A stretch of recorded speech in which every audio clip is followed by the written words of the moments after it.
Okay. Whew, this is gonna be crazy. I'm excited. I'm excited. There's a lot here to unpack. So, first and foremost, I want to talk about Allie, can I make you the host of this room? Allie, where are you? Make co-host so you can let people in. Okay, thank you. Okay. Just because I don't want to be letting people in.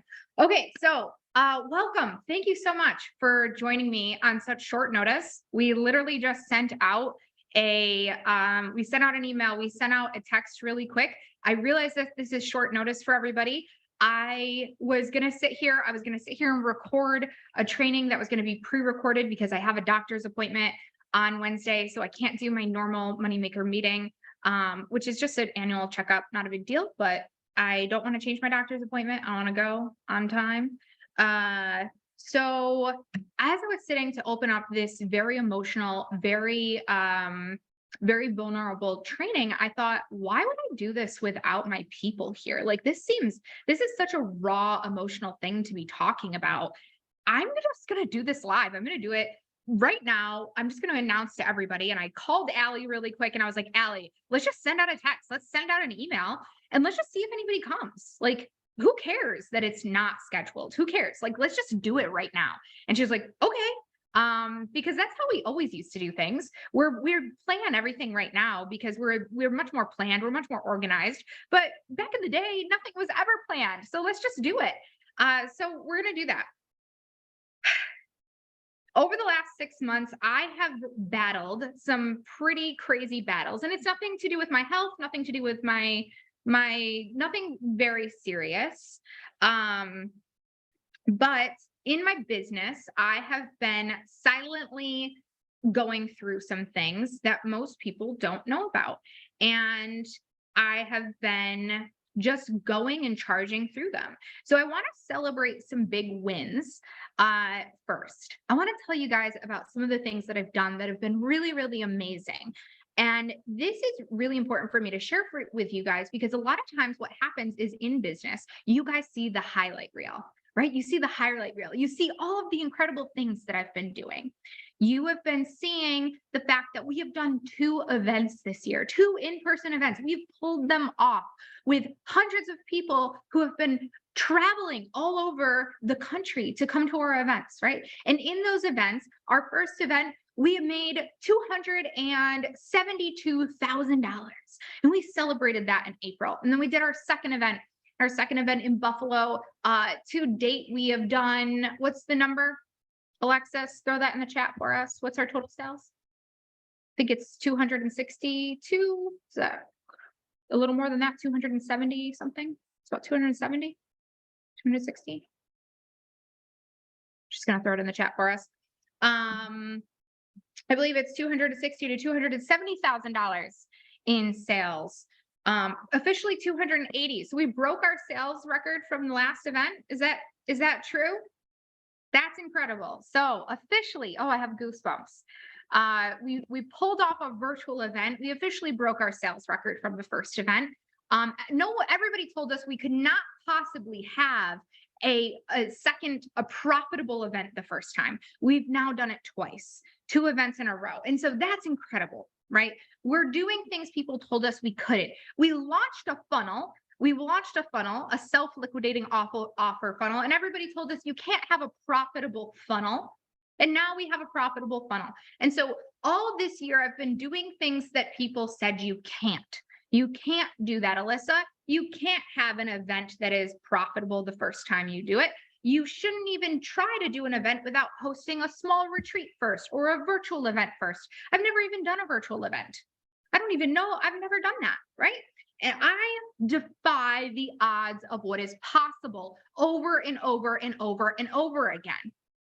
And I say all this to say that you can too. When you decide to do something, you can do it. You just have to believe in yourself more than every motherfucker around you.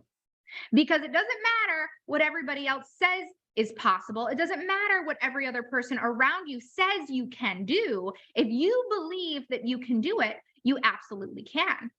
right? And so that's the most important thing. So there's been some things though that have derailed me this year. There has been a lot of things that have derailed me this year and took my focus away. And so I want to talk about those. I want to talk about the things that have made me fall flat on my face. Number one, I have had two, actually, I'm gonna talk about my last event. That's the first thing I want to talk about this year. First thing that happened this year is my event, my Buffalo event.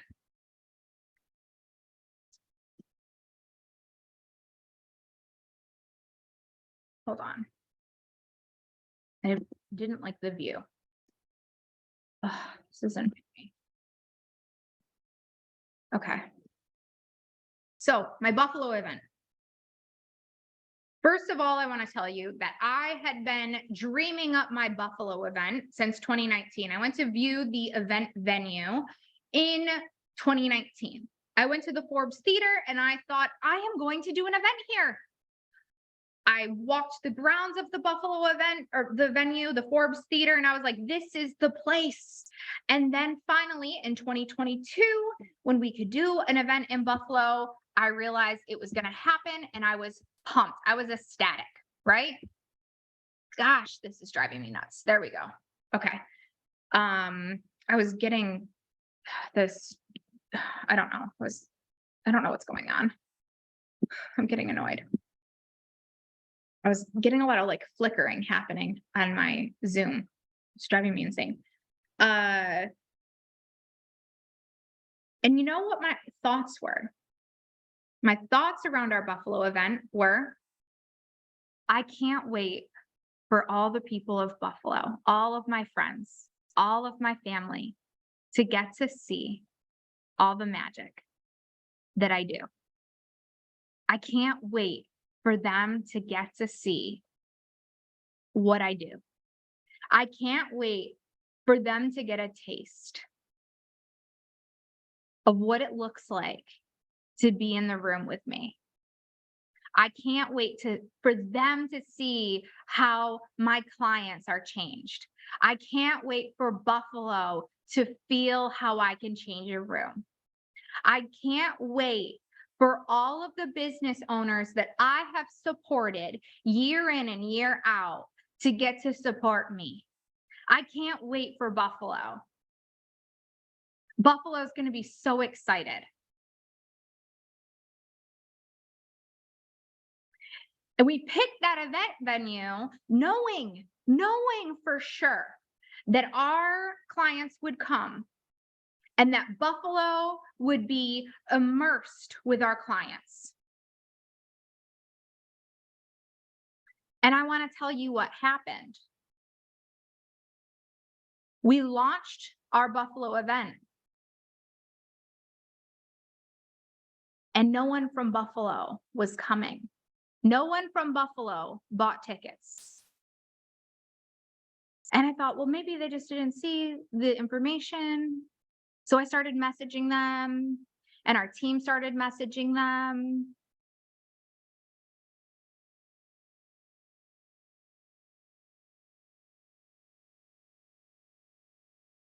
And I started realizing that all of the business owners and all of the friends and all of the support I thought I had in Buffalo was not actual support.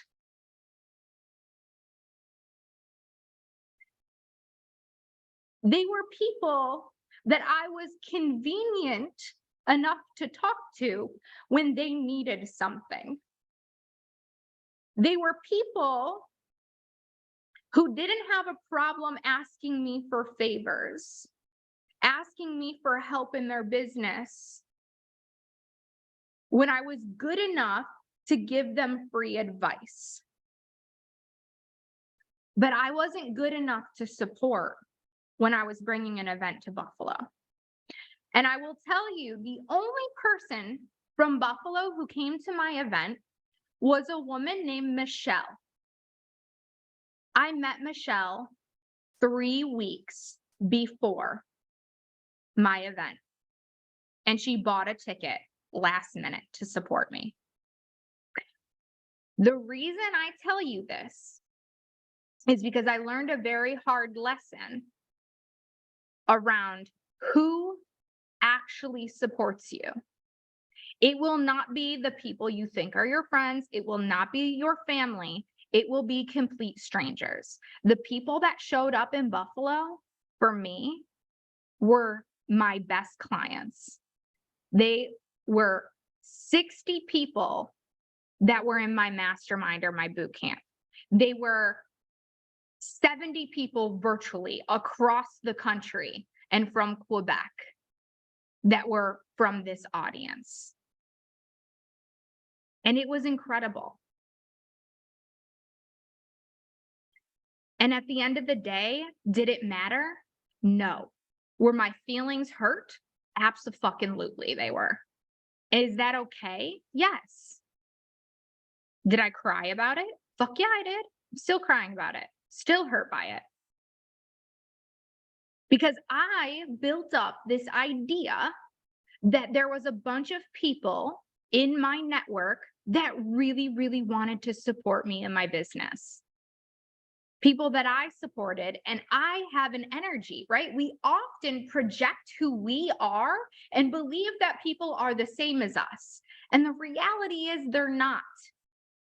Don't have a belief system that just because you're good, everyone is as good as you. Not everyone has the same heart as you, and that's hard to come to terms with. It's hard to come to terms with just because I put thousands of dollars into small business owners around me, that they're not willing to come buy a $397 ticket to my event. Or even have the graciousness to say, Alyssa, I don't have the money for it, but I have the time. Can you give me a discount on the ticket? Because I'll put the time in and I'd love to come to your event to support you, but I just don't have the funds. Because the excuse I got was, oh, I'm just busy. I have too much going on.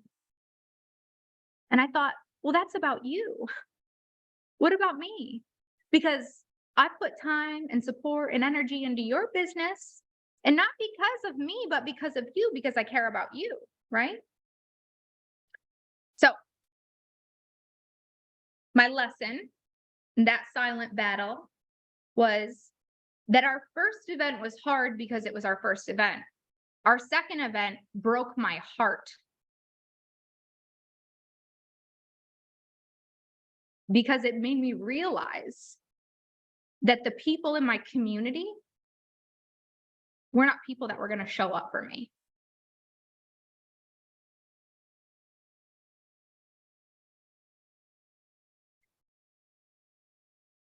Business will make and break you. It will expose the people around you. And I want you to be ready for that. It's going to expose who is going to support you, who's going to love you through hard times. And just watch and be careful, right?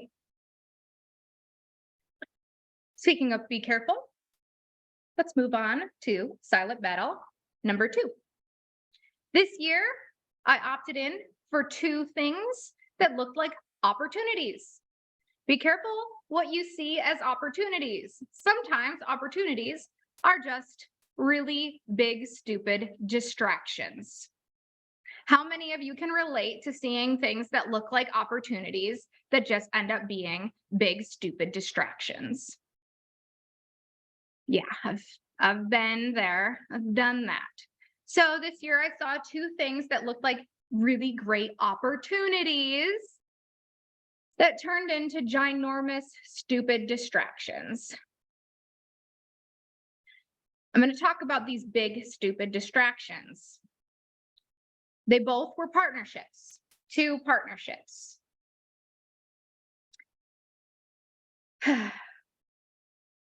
I want to first talk about why I joined these 2 partnerships. They were joint ventures. Both of them were masterminds. I decided to join both of these masterminds for the same reason. I thought that they would be opportunities. One, for additional streams of revenue.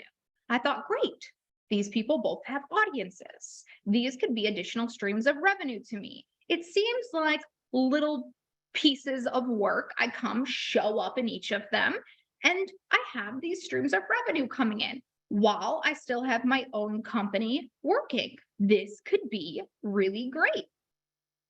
I also thought these people have more money than me. They both have larger companies than I do. Success can be deceiving, friends.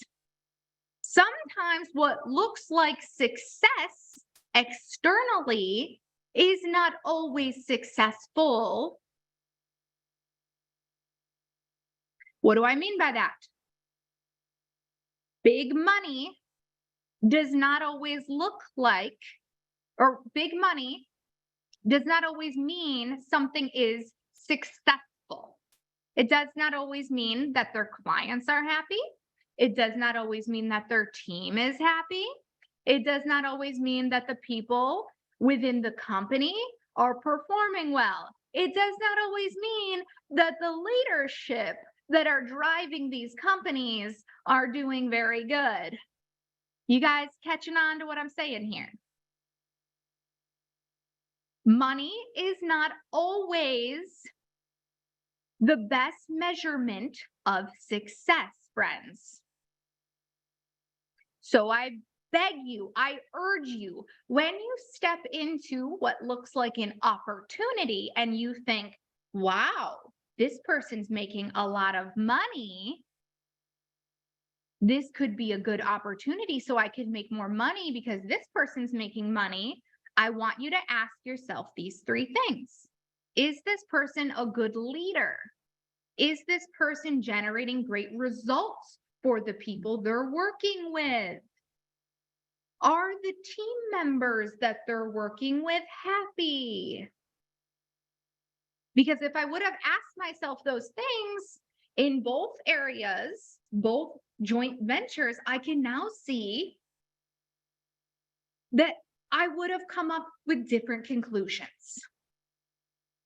So my conclusions on both of these scenarios were that I got distracted because I came on as a joint venture for both of these people, both of these relationships, thinking it would be easy. But what happened is I was basically having to rebuild elements of these companies because they were a disaster. So I was like, fuck, what am I doing here? I can't rebuild this. I can't build this whole thing. I have my own company. And so I was getting distracted. It was pulling me away from my own company. And luckily, and we did, yes, but we did, you're right, but we did, fuck, we did. And yes, Allie is right, we did.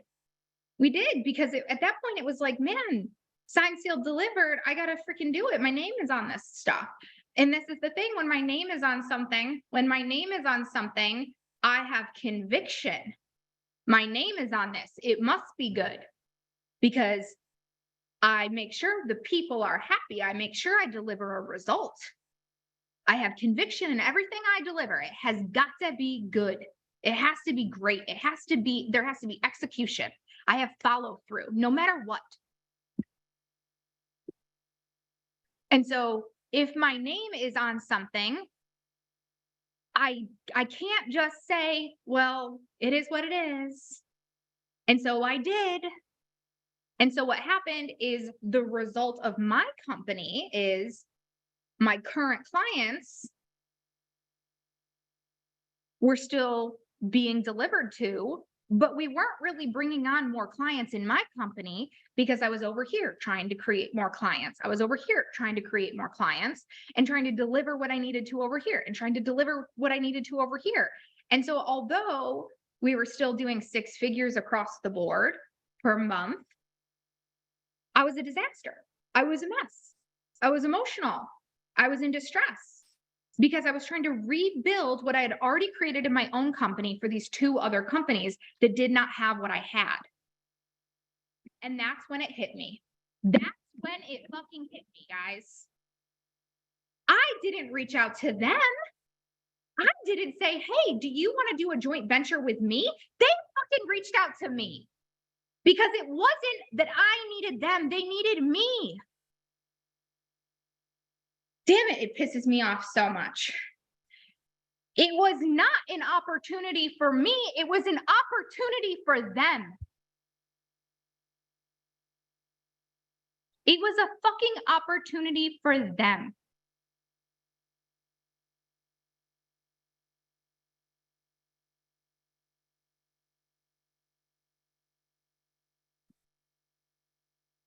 I didn't think I would get this fucking pissed right now.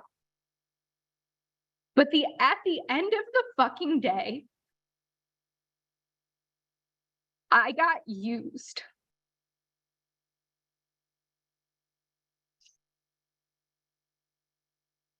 I got capitalized on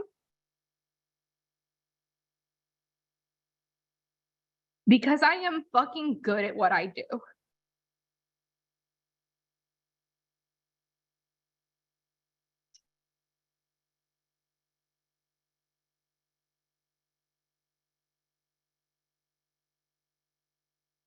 When people reach out to you to say, hey, do you want to do something with me? Learn this lesson. Learn it from me right now, friends. Hey, do you want to do something with me? Hey, do you want to come over here and do this thing with me? What I want you to hear is you have something great and I want it from you. And I want you to be fucking skeptical. I want you to say, well, why do you need it?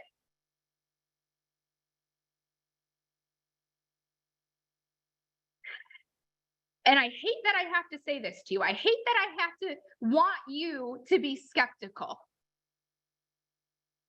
But the only time people have reached out to me to say, hey, do you want to come over here and do this thing with me?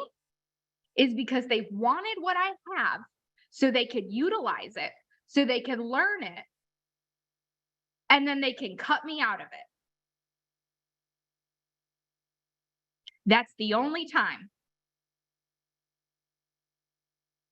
And since then, I've learned from lawyers that this happens over and over and over again to people just like me. And so be skeptical. Be skeptical. There are plenty of amazing people out there to do joint ventures with. There are. And so I don't want you to walk around being fearful. I know plenty of people who are in great partnerships.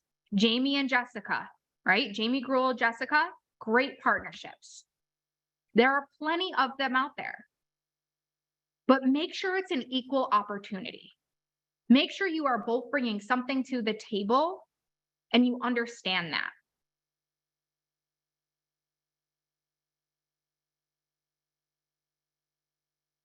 I'm on my way and I found myself back on track. And I'm not going to ever talk about this again. This is it. Like, I'm putting it out there today. I'm back on track. At the end of the day, I'm never going to be in a joint venture again. So if anyone of you ever reaches out to me and says, hey, Alyssa, you want to join my joint venture? I'm going to tell you no. I am officially never doing a joint venture again. I have one person who wants to do a joint venture with me right now, who is pretty elevated. And I said, I will do something, but it is not going to be a joint venture. It's going to be like, yeah, pretty much. Like, you can hire me and I don't know. Okay. Third thing, being gaslit by people, by vendors that you hire. This is the third thing. Being gaslit by vendors that you hire. Moving on.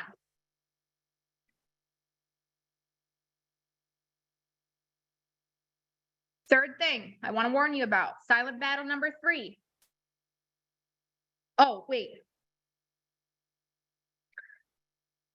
So I want to summarize the thing I said the last time. The biggest lesson I learned in all that was what I was looking for in those other joint ventures, right? Was, oh, these are bigger companies. These companies make more money than I do. I could potentially learn something from here. I could potentially make more money. I could potentially learn something from these larger companies because they're making more revenue than I am, right? And I want to make more revenue also. So what I thought that I could learn, I realized I already had all of the tools in my toolbox that I needed. I already had everything I needed. So as soon as you decide that you already have everything you need, that's the ticket right there. That's the gold, friends. Decide that you don't need something from someone else, right? Mentorship is great, but decide that somebody else doesn't hold the keys to your success. You hold the keys to your success. You have everything you need. Get a mentor to guide you, but no one else holds the actual keys. I thought that they had something I didn't have. They didn't, clearly. Okay. So, being gaslit by vendors. If you hire a vendor, if you hire somebody, specifically an agency, that tells you for some reason that they can't do something or that you shouldn't be trusting your gut, this is huge. More and more recently, I've been gaslit so many times to believe that something was fine when I felt like it was off. And I am so sick of it. And it took me so long to gain confidence in myself to be like, is this wrong? But I don't know. Even though I felt like I should be able to trust myself, it took me hiring a mentor to say, like, hey, so this is what's going on. And I feel like it's wrong, but I don't know. And he would look at me and he'd be like, Alyssa, what does your intuition say? I'm like, my intuition says it's wrong. And he's like, why don't you trust your intuition? And I'm like, because my agency says I should just be okay with this. And it's like, your agency is gaslighting you. Your agency wants you to be okay with that result because they want to be okay with the mediocre result they're providing you and tell you to shut up. But if you're not okay with it, then you need to keep trusting your intuition. Do not let vendors, coaches, anybody you hire outside of your company gaslight you into believing something is okay if you don't feel like it's okay. I, at this point, have hired an agency that has continuously gaslighted me. Continuously. I have asked for a specific result. I keep not getting that result delivered to me over and over and over and over again. I'm not going to talk about who it is. I'm not going to talk about that. I have fired them. I have. But they kept giving me reasons why they couldn't do the certain thing. And it's like, I don't think that's right. Right. But then I'm second guessing myself. And I feel like a crazy person in like almost like an abusive relationship where it's like the control wheel almost, where you're in like this control wheel. Like I specialized in, not specialized, but like I studied. So in my previous life, I was a CFO and controller, a YWCA, and we taught domestic violence awareness in youth schools. In that situation, it's like I taught the control wheel. I taught narcissism. I taught these things where it's like love bombing and like putting you in this situation. And that's exactly what kept happening to me. It was like, don't believe that. You're kind of crazy. Calm down. And then it'd be like, everything's great. And it would be like love bombing me. And then it's like made me feel okay for a little bit. But then like the same exact thing just kept happening month after month after month. But I'd end up with the same result, which wasn't very good. And finally I was like, I'm done with this. I'm done with it. I'm not doing this anymore. If your intuition or your gut is telling you that something isn't okay about the result that you're getting with a vendor, with a coach, with anything, Trust yourself. Ask more questions. Find out. Like, it's okay to find out. Ask more questions. Why aren't we getting this result? I feel like we should be getting this better result. Is there something more I can do? Is there something more you can do? Like, if it's a coach, obviously it's your responsibility, right?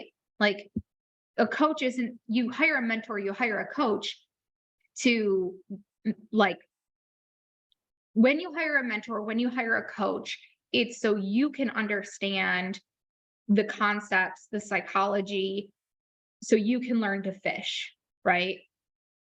When you hire a vendor, it's because you already understand the concepts. So you could ultimately take that vendor, say, I understand the concepts. Now you go fish for me now because I already know how to fish, right? And so I can tell you when I think something's wrong, right? Often, if you hire the vendor first, but you don't know, right? And that was my situation, right? My situation was I hired the vendor to go fish for me, but I don't know if he's using the right hook.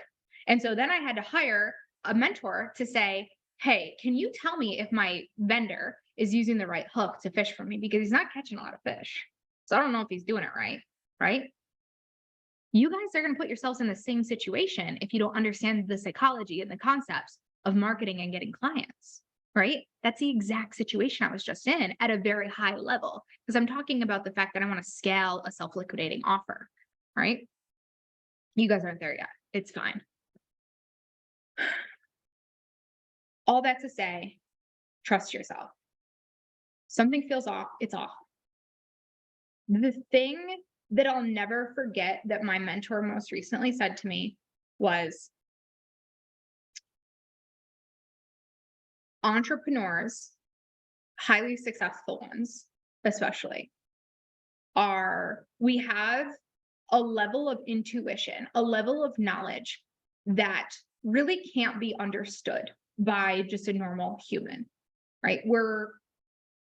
We know something before anyone else knows it. We see it before anyone else sees it. We know it's wrong without even knowing why we know it's wrong.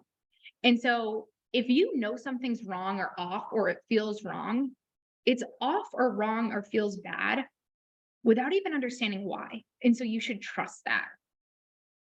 And now I just trust it. I believe it, right? Just like start believing yourself. And that's why when I decide to do an event, when I decide to do something, even though everyone tells me it's impossible, I just do it. I just believe it, right? It's like I'm taking myself there, whether you believe I can or not, because I just know that I can.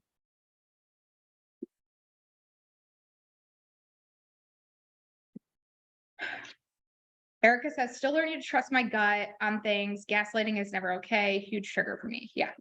The more you learn to trust your gut, the better you get at it. Honestly, it's just a practice. The better you get at it. The better I've gotten at trusting my gut, it's like the more it's a practice. So, finally, this is my fourth silent battle, and it's going to just be a quick one, to summarize this. The final last thing is personal to me. My husband has been working swing shifts my entire marriage, the entire time I've known him. And most of you may not realize this, but I'm pretty much like, I've been doing everything alone. I've been parenting alone. I've been running this business, not alone because I have a full team. But I've been running the business, right? We have now a multi-7-figure business. Parenting, I have 2 kids. They are 5 and 6. And I have a dog and 2 cats, and I've been doing a lot of it. And my husband wants to be around more, but he's been very absent. He works as an engineer. He's in air separation, and he hasn't been around. He works about 60 to 70 hours a week. And it has been very, very hard on me, especially in the last 6 months. In fact, he had to miss my first day of my event because he had to work, or he didn't have to work. He was supposed to work, and then he ended up having to call in, you guys. He was supposed to be on vacation, and then he got called in for overtime, and he ended up calling in. He was like, I'm not going. But all this to say, I told a really emotional story on stage about this, about my son saying that he missed him and he couldn't live without him. And I think like the whole room was crying pretty much. It was pretty emotional. But my kids really have been acting out and having a hard time because they miss him a lot because they don't see him. And finally, this is actually really great news. This isn't like, I don't have any really big lessons, but finally, my husband actually just got a new job. So for the first time ever in my life with my husband's going to be on day shifts. So he's going to work 6 to 2. So normally what our life looks like is he works the opposite shift as us. So I go into work and I go home and I go get the kids and I'm home with the kids at night and he works at night. So I never see him. Like we just don't see each other. It's like, well, we FaceTime while he's at work. That's it. So that's really exciting news. So that's like a win for us as a family. So it's going to be very interesting. We were talking about the fact that for the first time ever, we're going to like get my kids to not sleep in my bed because my kids still co-sleep with me because how would they like he sleeps on different shifts than us. So we didn't want the kids to wake him up because I don't know. It's really this interesting dynamic we have, but we've made it work for all these years, going on 9 years now. So yeah, so yes. I don't know if this was all helpful. I know it's emotional for me. I wanted to share. It ended up being a lot longer than I thought it was going to be. But thank you for coming. I hope it was I hope that you guys took some lessons away from all of this. I wanted to share some of like the real shit because it's been quite a few months. I have gone through a lot and I didn't want to share any of it until after my event because I was not prepared to. I was not prepared to share any of it until after my event because it was very emotional. Good stuff today?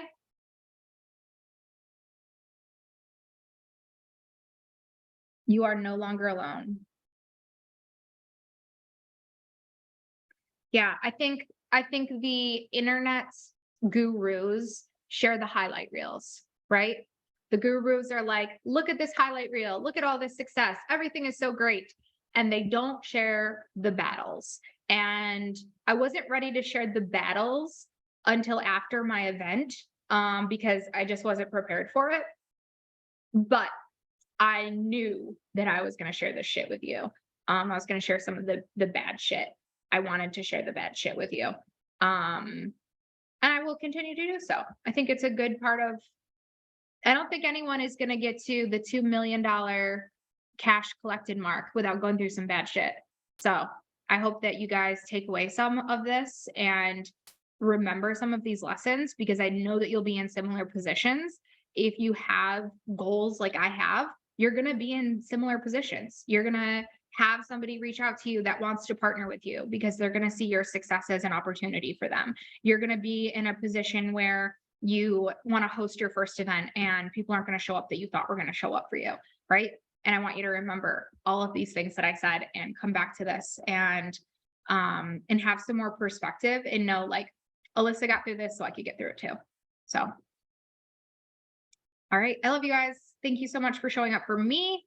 And I will continue to show up for you. And I will see you guys all very soon. Mwah! Have a great week. I will not be there Wednesday. Remember, Wednesday's marketing meeting is going to be canceled. We're just going to post the replay of this because I have a doctor's appointment. So I will talk to you guys soon.